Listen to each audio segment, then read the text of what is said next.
روح القرآن on line institute Pakistan اور بیرونی ممالک میں رہنے والوں کے لیے قرآن و حدیث سیکھنے کا سنہری موقع۔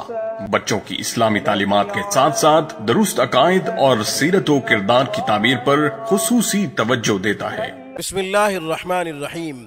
سامعین محترم، السلام علیکم ورحمۃ اللہ وبرکاتہ۔ سامعین کرام، آج ہم ایسا دلچسپ خوبصورت نایاب عمل آپ کی خدمت میں پیش کر رہے ہیں جس کے پڑھنے سے انشاءاللہ تنگ دستی کا شکار فقیر محتاج غنی ہو جائے گا، مخلوق سے بے نیاز ہو جائے گا، اس کے لیے رزق کے بہترین مواقع پیدا ہوں گے، اچھے وسائل پیدا ہو جائیں گے، اللہ جل شانہ کی طرف سے اس کے لیے وہاں سے دروازے کھلیں گے جہاں سے اسے وہم و گمان تک نہ ہوگا۔ آپ اگر غنی ہونا چاہتے ہیں تو یہ ہمارا عمل کریں، انشاءاللہ آپ غنی ہو جائیں گے۔ غنی سے مراد یہ ہے کہ آپ کو کہیں سے قرض لینے کی ضرورت پیش نہیں آئے گی، ضروریات آپ کا رب پوری کرے گا، ضرور پوری کرے گا انشاءاللہ۔ نقل و حرکت آپ کا کام ہے، جہد مسلسل آپ کا کام ہے، تسلسل کے ساتھ محنت جاری رکھیں، انشاءاللہ ضرور رزق ملے گا اور فراخی کے ساتھ رزق ملے گا، خوشحالی گھر میں آئے گی، کامیابیاں قدم چومیں گی۔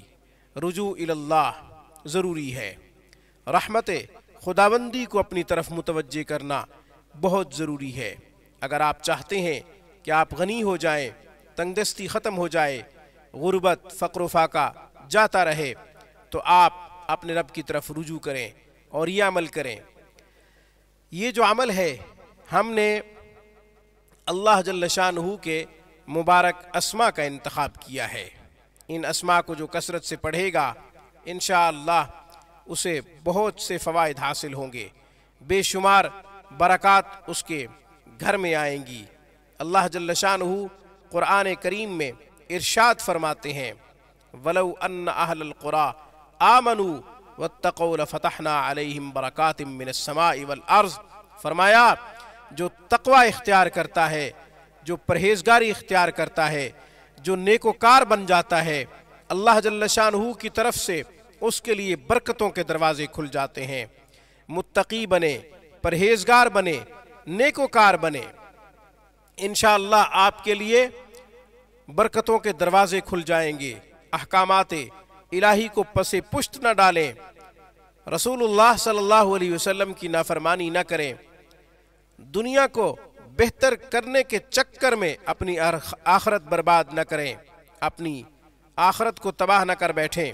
اس لیے جو شخص اپنی آخرت کو سنوارتا ہے اللہ اس کی دنیا کو بنا دیتا ہے، جو شخص اپنے اعمال کو سنوارتا ہے اللہ اس کی حالات اچھے بنا دیتا ہے۔ اب ہم وہ اسماء بتاتے ہیں جن اسماء کو آپ نے پڑھنا ہے، پڑھنا کثرت سے ہے، مگر میری طرف سے مشورہ یہ ہے کہ کچھ تعداد مقرر کر لی جائے تاکہ پڑھنا آسان ہو جائے۔ 500 دفعہ ان اسماء کو آپ پڑھیں، 500 دفعہ، ہر نماز کے بعد 100 دفعہ پڑھ لیں تو یوں 5 نمازوں کے بعد آپ کا 500 کا ہنسا مکمل ہو جائے گا۔ اور اگر ایک نشست میں 500 دفعہ پڑھنا چاہیں تو آپ 500 دفعہ ایک نشست میں پڑھ سکتے ہیں۔ وہ اسماء یہ ہیں: یا مالک الملک یا ذا الجلال والاکرام،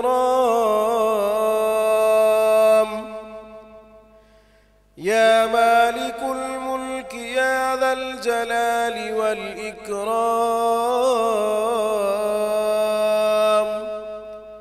یا مالک الملک یا ذا الجلال والاکرام۔ آج کی ویڈیو میں بس اتنا ہی۔ اقول قولی ھذا واستغفر اللہ، وآخر دعوانا ان الحمد للہ رب العالمین۔